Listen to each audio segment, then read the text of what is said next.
Welcome to Lizzie's Bedtime Stories Valentine special. I am welcoming back an awesome storyteller, D.L. King. Welcome back to Lizzie's Bedtime Stories.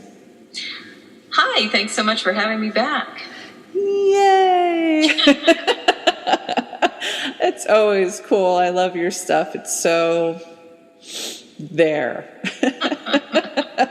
You know what I mean? It's like, it's bold, it's exciting. I always get into it. So I haven't read what you're going to read. So I, like my listeners, are very excited to see what kind of story you're going to share with us.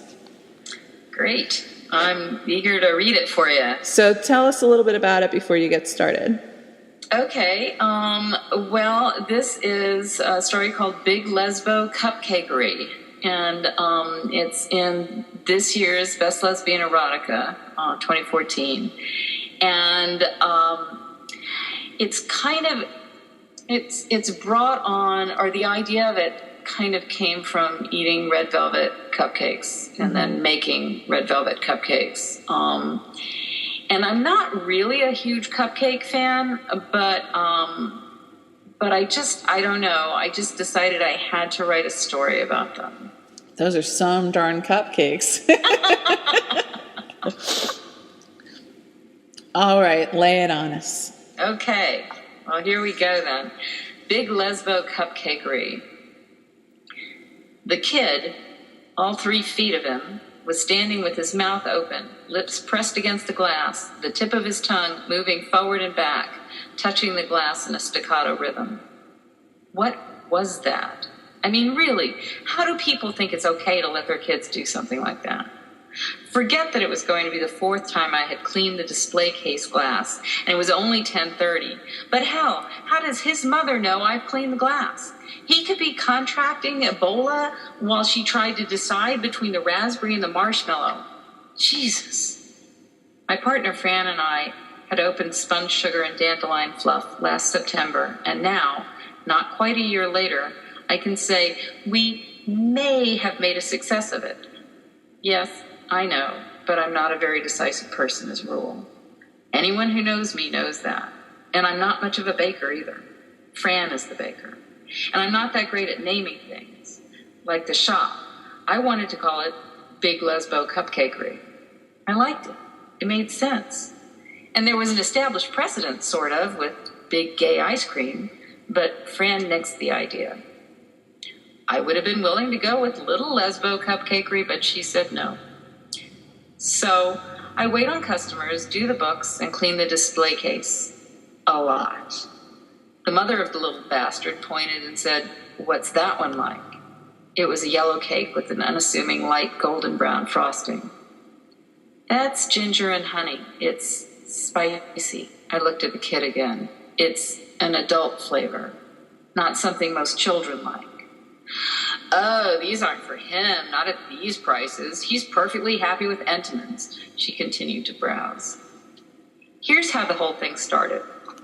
I'd fallen in love with red velvet cake, specifically the red velvet cake from a little bakery in Brooklyn, close to where I worked. I'd been bringing it home every few weeks when I finally asked Fran if she'd ever made it. She said she hadn't, so we decided to try our hand at cupcakes. I began researching recipes and found that red velvet cake was a very odd cake with very odd ingredients. No wonder I liked it. I found a TV chef's recipe that felt right to me and gave it to Fran. That actually was my whole contribution, finding the recipe. That and commenting on the finished product. Neither of us had any idea what to expect, but the cupcakes turned out to be the best I've had before or since. Evidently, Fran thought I wasn't pulling my weight, that I should have done more to help or something. Why she thought that, if she really did, I've no idea. She's always telling me to get out of the kitchen. In any case, she had my punishment all set up for me that night. Ever hear of figging, my dear? She said, after she had me spread and tied to our bed, ass up. I turned my head to look at her. She was carving something with a knife. It looked like wet wood, and she seemed to be whittling it into a steak. No? Does it have something to do with vampires? She smacked my ass. No, it has to do with naughty little English schoolgirls in the 1800s. That that's one of the things I like so much about Fran. She's really smart and gets caught up in research to find new and unusual forms of punishment for me. She's totally into collecting all the required paraphernalia and experimenting on me to find out what works best. So, yay for me. Figging, she said, involves fresh ginger root and spanking. I like spanking, I said, wiggling my ass from side to side. She smacked it again, and then I felt her opening up the crack of my ass and sliding something wet and cool up and down. She slowly forced it into my asshole, twisting and gently pushing. Hey, where's the lube? I asked. No lube. There's no lube with figging. Don't be a baby. It's really very small, she said as she continued to push the cold, wet root into my ass. There would be no point to this if you used lube. There, it's in. See, that wasn't so bad. Yeah, I can hardly feel it. What was the point again? Just wait. And just about then is when the burning began. It was exquisitely sharp and stung the way your skin can sting when it's really, really cold and you run hot water over it. She could see me clenching and unclenching my ass, so she knew it had started to work. In the boarding schools, the headmasters would do this to the really bad girls and then cane them. I thought I'd just spank you tonight. It's more intimate that way. She spanked me a few times, transferring the pain from my asshole to my cheeks, which sort of defeated the whole purpose of the ginger, I thought, and I told her so when she asked me how it felt. Oh, well, I can fix that, she said, gently stroking my labia with the fingers of the hand she'd used to peel the ginger, fingers coated with ginger root juice. She rimmed my cunt before sinking a finger inside me and using another finger to rim my clit. Once the little whimpering noises began, she started spanking me again. Now, besides my ass clenching around the ginger, my cunt was clenching around her finger. I tried rubbing my mound against the bed, but her fingers never strayed. It wasn't until I began gasping that she placed her index finger directly on my clit, and I popped like a shaken bottle of champagne. She removed the tapered root from my ass, and then her fingers from my cunt, and almost immediately the burning began to subside.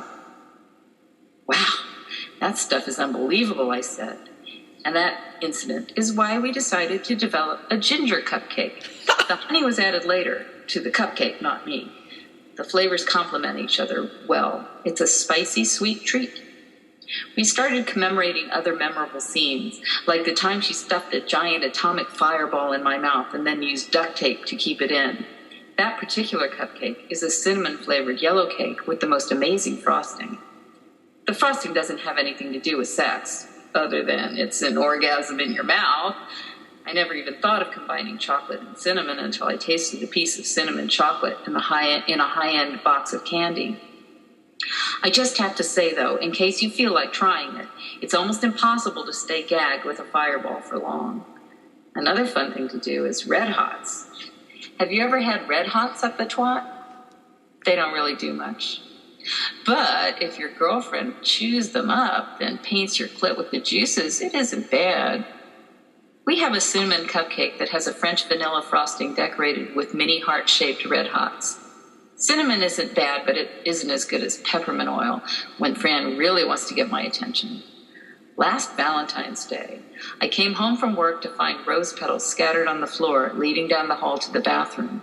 I opened the door and she was waiting for me, a bath drawn, with more rose petals floating in the water and candles burning around the edges.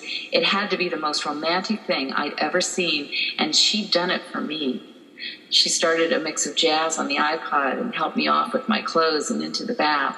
Soon she'd strip down and join me. She had me lie back against her, her legs wrapped around mine, feet on the inside, trapping my legs open.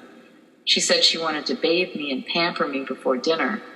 She soaped up her hands and ran them over my neck, kneading the sore muscles. It was absolute heaven. Her soapy hands met at my neck and slid their way down my chest, separating to smooth and squeeze my breasts, pinching and kneading my nipples, making my skin come alive. She slid her hands to the sides and soaked my underarms before letting her fingers caress and knead the muscles in my arms, all the way down to my fingers. I was so relaxed, I could have fallen asleep against her in the bath. But she had other ideas. Stand up for me, she said. What? Why? Because I can't adequately get to the bottom half of you while you're sitting on your ass. All right, don't stand up. Just kneel up. That'll probably work. I did as she asked, and she replenished the soap in her hands and caressed and kneaded the cheeks of my ass, running her fingers around the tops of my thighs and into the crease between my sex and my legs. It was all so languorously sweet. I had my hands against the front of the tub, bracing myself, wishing she'd delve in for the kill, and I began to whimper. "What's the matter, baby? Do you want something?" she teased. "Yes, please," I moaned. "Put your fingers in me. You're driving me crazy." "All you had to do was ask, lover." She reached for the soap to slick her hands and smooth them through the hair above my opening, sliding them down further, squeezing and rubbing my labia, running her hands up and down, caressing the silky tissues, before sliding 2 fingers inside me and using her thumb and forefinger to squeeze my clit. Hard. Just as I started to convulse in the most delicious orgasm, the burn set in. But it was too late to worry about. I was coming, and my brain lost all cohesive thought. I could feel her fingers stroking away inside me as I continued to vibrate with an orgasm that just wouldn't stop. When the aftershocks began to subside, she withdrew her hands and scraped her nails over my vulva. "That was lovely, sweetie. How do you feel?" I sat back down and started to curl up against her when I noticed the insistent burn deep inside and the slightly less insistent burning of my clit. Quickly, I grabbed my clit under the water and started massaging it. "What?" "Just a little peppermint oil shower gel," she said, turning my face to her and kissing me. My clit stopped burning almost immediately once the soap had been rinsed off, but the walls of my vagina continued to burn throughout dinner. The food was marvelous, but I couldn't stop rocking and grinding my cunt against a chair. "Don't worry, baby, I'll make it all better after dinner, or at least I'll scratch your itch." So, yes, we do have a peppermint cupcake. It's a big seller at Christmas. It has white chocolate frosting with crumbles of red and white peppermint candies on top. The cake is marbled yellow and chocolate with peppermint oil in the chocolate. Frosting, by the way, is my weak spot, especially the cream cheese frosting we make for the red velvet cupcakes. And here we are back to red velvet again. But that frosting, whipped at high speed, forever, becomes the lightest, most amazing confection. A generous dollop on each of Fran's nipples will keep me busy for a while, at least until the frosting's gone. The stuff is like sweet, sticky air. We make savory sweets, too. Chipotle peppers and tender bodily tissues don't really go together. At least they don't, in my opinion. But the perfect mixture of chipotle and chocolate can be an aphrodisiac in its own right. That particular frosting tops a banana cake. We have a maple and bacon cupcake and a lovely vanilla cupcake with vanilla frosting drizzled with a balsamic glaze. Of course, we also have the cupcakes everyone already knows and loves, like chocolate, vanilla with strawberry frosting and sprinkles, marshmallows, custard, cream-filled cupcakes with colored frosting, everything you'd expect. But it's the unexpected flavors that make life interesting in my book. The woman with the annoying child finally made up her mind. She ordered a dozen vanilla cupcakes, half with vanilla frosting and half with chocolate. I wasn't surprised, really. You can tell the adventurous from the ordinary. As I stepped from behind the display case with my bottle of glass cleaner, I couldn't help hoping that Fran would have something interesting up her sleeve when I got home. Maybe I should text her and tell her I thought it might be time for something new. Compliment her on her awesome research skills. Tell her we needed a new flavor. Tell her I needed a new flavor. Vanilla's fine for some people, and I'm not saying I don't like it sometimes, but Fran and I were anything but vanilla. Hey, that could have been a good name for the shop. Oh, well, sponge, sugar, and dandelion fluff is fine. I've learned to love it. I still think Big Lesbo Cupcakery would have been better. That's it. Ow! Oh my God. My coochie recoiled in horror. From which one? No, they sound fantastic, but my girly bits are way too sensitive for that kind of abuse. Oh, poor baby. I know, but it sounds delightful.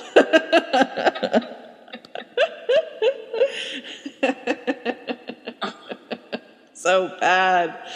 So bad it's good. So bad it's good. That was a fantastic reading and a wonderful addition to the Valentine special. Thank you so much for sharing it. Thank you.